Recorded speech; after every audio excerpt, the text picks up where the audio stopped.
உங்கள் கப்பல் மேலே ஏவுகணை தாக்குதல் ஏதாவது நடந்துருச்சா? கப்பலில் தீ விபத்து ஏதாவது ஏற்பட்டுருச்சா? இல்லை இன்னொரு கப்பல் கூட மோதி கடல்லையும் மூழ்கிருச்சா?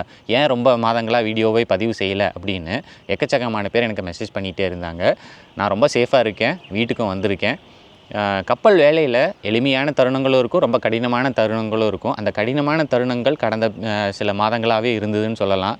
இந்த வேலையே வேணாம், பேசாமல் வீட்டுக்கு போய் 4 மாடு வாங்கி பால் கறந்து ஊற்றிட்டு லைஃப்பை ஸ்மூத்தாக பீஸ்ஃபுல்லாக ஸ்பெண்ட் பண்ணலாம் அப்படிங்கிற நிலைமையெல்லாம் இருந்தது. அந்த டைமில் வீடியோ பதிவு செஞ்சு உங்களோட ஷேர் பண்ணுறோன்ற அளவுக்கு எனக்கு உடல் அளவாகவும் மனதளவாகவும் வலிமை இல்லை. அதனால தான் ஒரு பெரிய பிரேக் எடுத்துக்கிட்டேன். இப்போது வீட்டுக்கு வந்து லீவில் ஃபேமிலியோட பீஸ்ஃபுல்லாக ஸ்பெண்ட் பண்ணிகிட்ருக்கேன். வீட்டுக்கு வந்ததுக்கப்புறமும் பார்த்திங்கன்னா ரிலேட்டிவ் சர்க்கிள்லேயே ஆகட்டும், ஃப்ரெண்ட்ஸ் சர்க்கிள்லேயே ஆகட்டும், திடீர்னு உயிரிழப்புகள், திடீர்னு ஹார்ட் அட்டாக்கில் இருக்கிறாங்க, திடீர்னு ஆக்சிடெண்ட்டில் இருக்கிறாங்க. மனித வாழ்க்கை அவ்வளோதானா அப்படிங்கிற மாதிரி தோண ஆரம்பிச்சிருச்சு. இந்த இடைப்பட்ட நேரத்தில் எதை பார்த்து ஓடிக்கிட்டு இருக்கோம், அவங்களுக்கு அவ்வளோ காசு இருக்குது, நம்மக்கிட்ட இல்லையே அப்படின்ற ஒரு பொறாமை, அவங்க அப்படி இருக்காங்க நம்ம இப்படி இல்லையே அப்படின்ற ஒரு ஏற்றத்தாழ்வு மனப்பான்மை, இது எல்லாம் எதுக்கு? இருக்கிற கொஞ்ச நாளை வந்து பீஸ்ஃபுல்லாக ஜாலியாக எல்லாத்தோடையும் அன்பு செலுத்தி ஸ்பெண்ட் பண்ணணும் அப்படின்னு சில தினங்களாக தோணுது. அதை வந்து உங்களோட ஷேர் பண்ணலான்னு எனக்கு தோணுச்சு.